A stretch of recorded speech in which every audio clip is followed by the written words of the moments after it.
What's up, guys? Quadrant here, going to be bringing you a Wagamama Templar Assassin. This is 6.2k MMR solo ranked game. Let's go ahead and hop into it now. And so just taking a look at his starting items, he does have an Iron Branch, a Healing Salve, and a Tango shared, probably from Chen, if I were to guess. Let's just check. No, not Chen. No, let's see here. I guess it was the Lion that gave him the Tango. But we're going to be looking at Wagamama playing the Templar Assassin today, and I think he is one of the better Templar Assassin players out there. Templar Assassin not that popular in the pro scene anymore, not after she got nerfed pretty bad about, I don't know, about 10 months ago. Shortly before the International 3, she had a pretty bad nerf that basically it increased her mana cost for Refraction, and also changed up how I believe how the traps worked. That was the other thing. The traps became a lot less effective. If you like put them down and immediately pop them, the slow is not nearly as effective as it would be if you had them sit there for a while. So they used to be cheaper refraction cost, and then I believe you also used to get more refraction instances at the beginning. I can't remember, but basically the cost of refraction went up, I think 20. If I recall correctly.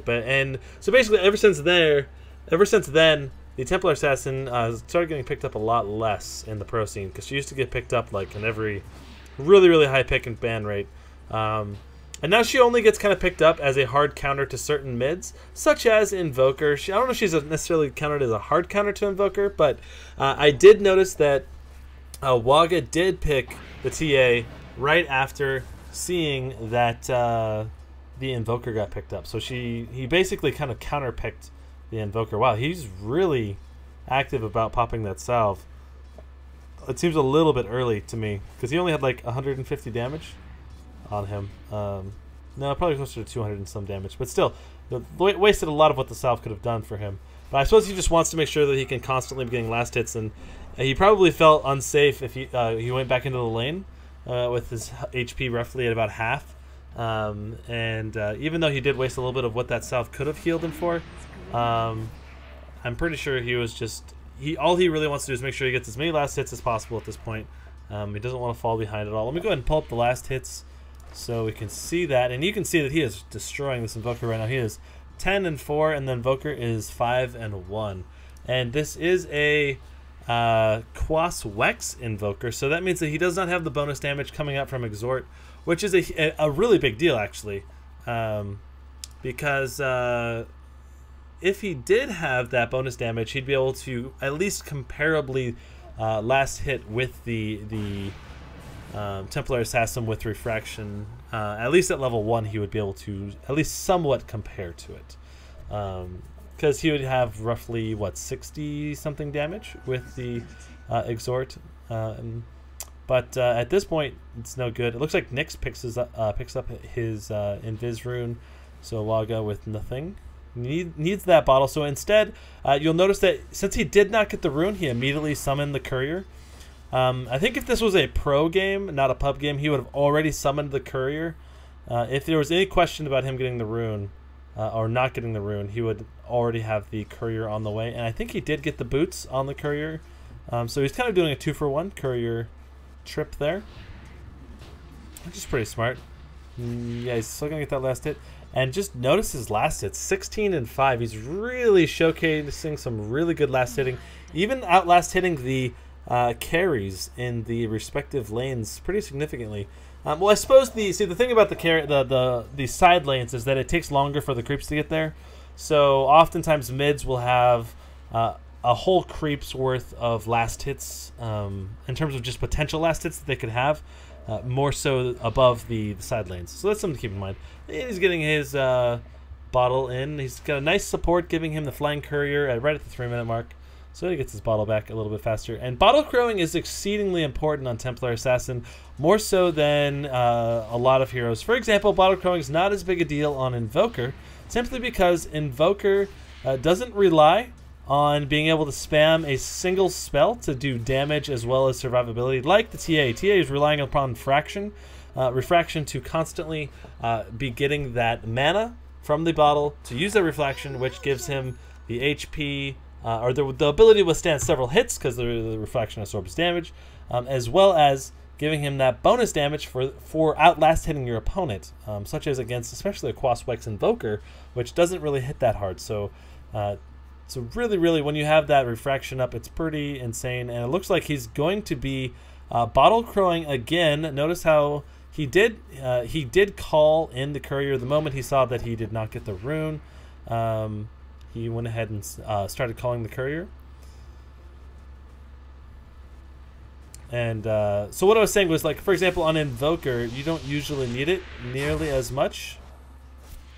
You don't need the Bottle Crow nearly as much, simply because he has Quas Orbs that can give him the regen. So that way he is much more sustainable than the average mid, just in general. Let's see here. What is he? This guy is going 3 levels in Wex, 1 level in Quas. So he's not going to be as sustainable as for example, a double Quas. Now he's got 2 levels in Quas. And that's going to give him 7 HP regen? I thought it was more than that. Okay, no, that makes sense. 2 levels in Quas, so he gets 7.2 regen per second, which is a pretty big regen boost. It's almost like having a Tango on you full time. So, very short period of time, he'll be able to regen up his HP. Now, notice level 6 TA putting down 2 traps. Wagamama, knowing that he can likely kill this Invoker if this Invoker overextends even once, he is most likely dead. He's just going to auto die to the TA, who can basically, ideally, what you want to do is have these traps set up in such a way that you can chain them continuously and keep them slowed for just an extreme amounts of time. Traps charge up more slowly. The moment you put them down, they only do a 30% slow, but as you leave them there, they do up to a 50% slow. For how long? Either command they exert as long as 30% traps. It does not say how long you're slowed for, but it's in the area of 3 to 4 seconds, I believe. Waga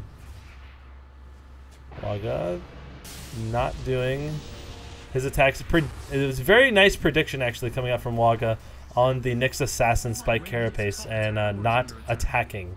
Most players there would have just attacked and gotten stunned by the Nyx Assassin. Obviously, the reflected damage would not apply because he had refraction charges available to him. And he did get I think that was a regen rune there. So that's actually a pretty big pickup. Because he did just lose all of his mana. And this is one dead Veno. Just one Meld strike there doing a massive amount of bonus damage. I can't imagine this Clockwork living. No, he does not. Wait. Oh! Waga just denied the Clockwork. And he was able to deny the Clockwork simply because he still had Gale on him from the Veno. I'm pretty sure whenever you have Venomous Gale on them, even though it does not do any damage, it still allows you to deny your teammates. So pretty freaking awesome, and good job of Waga keeping in mind that he can do the deny. Now we do have power treads up on Waga, so there's kind of 2 trains of thought when you come to what boots to buy for your Templar Assassin. And right there you saw he checked the rune using his trap to see that the rune was in fact bottom, and here it is, and looks like he's going to be getting it. Looks like he's going to deny the rune with the Veno Ward. That's what you get in 6.2k MMR. The Veno will deny the rune. It's a really smart play from the Veno, not risking his own life. Anyway, so as far as boots go, usually you either go treads or phase. The idea behind phase boots is that you use the movement speed buff as well as the ability to move through units to chase down targets and just do that damage. And it's a little bit more early game oriented, whereas the power treads give you that attack speed and a little bit of damage boost. And as well as a little bit of utility in terms of tread switching, because you are fairly mana dependent in the early game, because you can switch to int treads, which he just did. He switched to int treads at that moment, popped the refraction, and this is just going to make you a little bit more mana efficient, so that you can get an extra refraction or an extra meld strike, what have you, off every 5, probably about every 5 refractions, you're going to be able to do an extra one just by doing your tread switching properly. So good job coming out from Waga here, doing the tread switching. Not all players do that. I think that you only really get the tread switching at the highest level of tier. And you start seeing players do tread switching at around probably 4.5k MMR and higher is when you start to see it. But to see it on a regular, consistent basis is where you only see that at like the highest MMRs, like the pro players, etc., etc. So right here, the Mirana ulti, and they're able to go really aggressive, and Waga's going to lose all of his mana. He will be able to do 1 bottle charge, and very, very aggressive here. And you'll notice how he is orb walking with the hero. So you can, well, he's not really, is it called orb walking? I think it's still called orb walking, where what he's doing basically is he's attack moving. Maybe that's the proper term. And this is the same kind of stutter step micro that you get in StarCraft 2 with your Marine. So basically the idea is that you attack, and there's this moment before you can attack again where your hero is just going to be standing there. And it's also the backswing animation after you attack, before your hero starts moving again. Where if you attack, like you right-click a hero, like the Invoker there, and then you move forward immediately after you right-click to move, you'll start moving sooner, and then you can attack, move, and basically you can attack, move, attack, move, attack, move, and move further in between attacks than you would normally, and kind of be able to just keep up with your targets a lot better. Picking up some free golden experience on those Ven awards there. But that's one thing with TA. You want to be a master at attack moving, because you will get probably 2 or 3 more kills than you would otherwise. Just because attack moving is such a powerful tool with TA, because she's a right clicker. That's all she is. And she can slow people, so that allows your attack move to be that much more powerful when you've slowed them using your traps. And then obviously you don't have much range on the TA. That's the other thing. So being able to attack move is so important with the TA.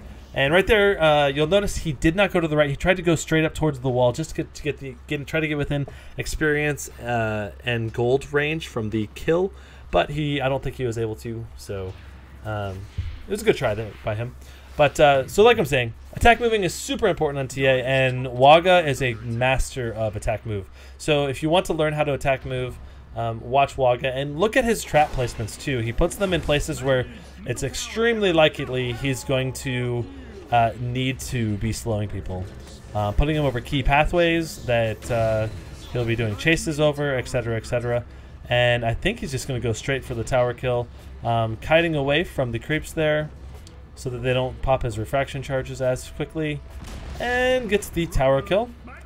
The key there when trying to clear out a tower is obviously trying to time your attack so that it's you can attack once or twice, but then hopefully twice in between the catapult's attack, so that you can ensure that you get the last hit. That's probably the biggest key there.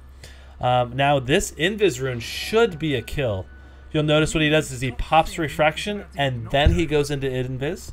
And that's really important because as a TA player, your goal should basically always be to your goal should be to have Refraction up going into a fight, because that'll give you 6 attacks with bonus damage and 6 attack defense instances, so you can absorb 6 damage instances.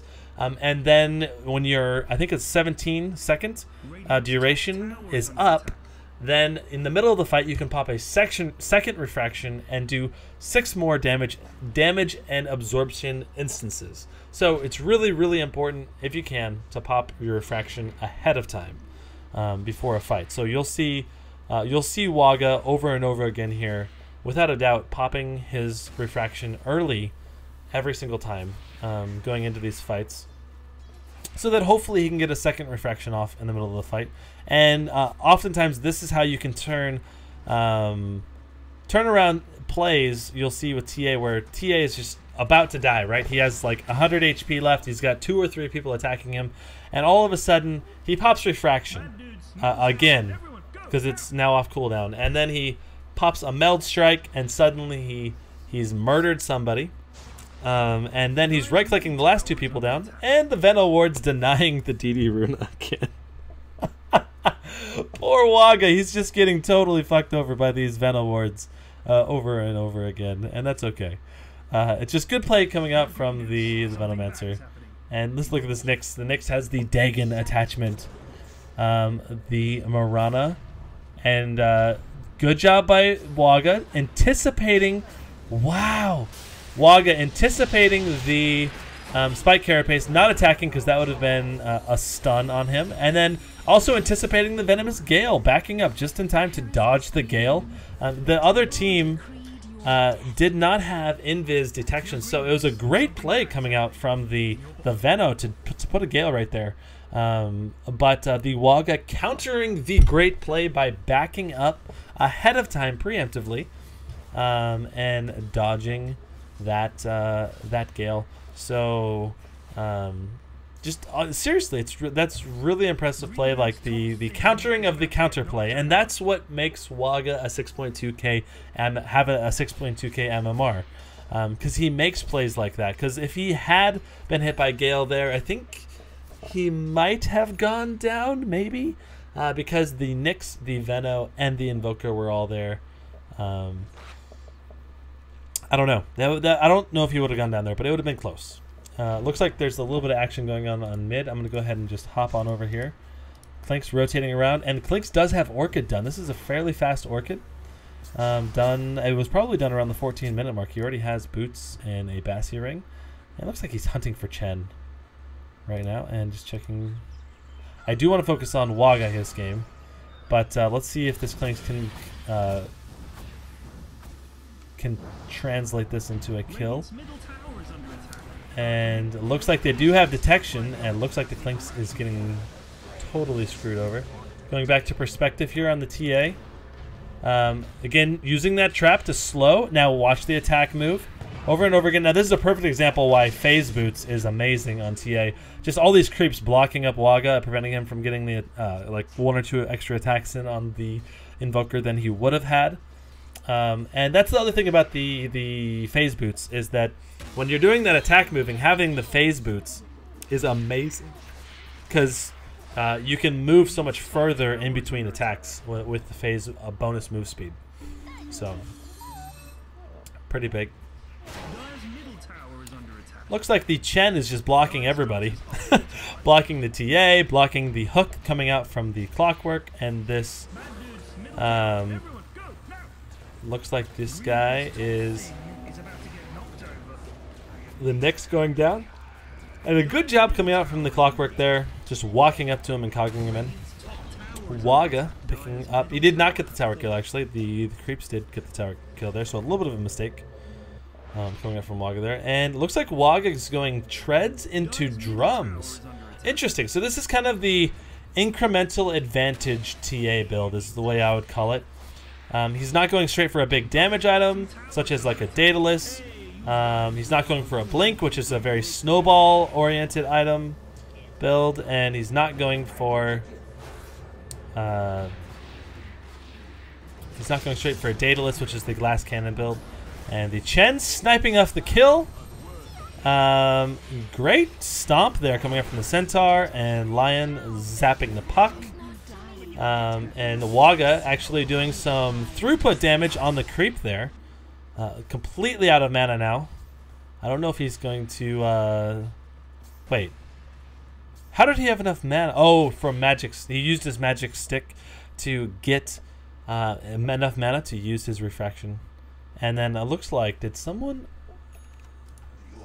Oh, the Lion went arcane boots this game. Wow. That's actually pretty crazy. Looks like the Nyx picked up the Lion right after he gave him mana. But the Arcane Boots is actually a really rare pickup on Lion, because Lion can usually not have any problems with mana, just using the mana drain. Now, the thing about this game, though, is that they have a Quas Wex Invoker, and this EMP was recently buffed to give both damage and mana back to the Invoker, so it's become a lot more popular. And I believe the overall mana burn has also increased by, I think, 50. at max level, I think. So basically, the reason Lion went for this arcanes in the first place was because the team is going to need that mana refill if they all get hit by the tornado EMP combo. So I actually do like the arcane pickups from this Lion this game. Normally, like I said, normally you would not see that, and I would not recommend that. But in this game, against a Quas Wex EMP focused Invoker, it's actually a really good pickup.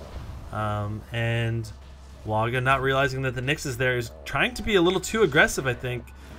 Oh my god! The DD rune! That Meld strike too. So if you're not familiar with the TA's ability, the Meld strike reduces armor and gives bonus damage, and wow! 2 shots killing that Veno. So the minus armor is huge against targets like the Veno. The Veno only having... Actually, sorry guys, I'm going to go back to TA's view here. The Puck getting away with the orb, illusionary orb. But basically, like, the Venomancer right now has 5... The Veno has 6 armor. The Puck only has 5 armor. So the fact that they have such low armor and Meld causes an armor reduction of 8 at the max level means they're going to be at -3 armor, -2 armor, those two heroes respectively, and that's just going to amplify Waga's damage tremendously. And that's just when you take the 200 bonus damage from Meld, as well as the bonus damage from Refraction, that's 280 bonus damage. And if they have -3 armor, that's going to amplify that bonus damage into something like 400 damage or something like that.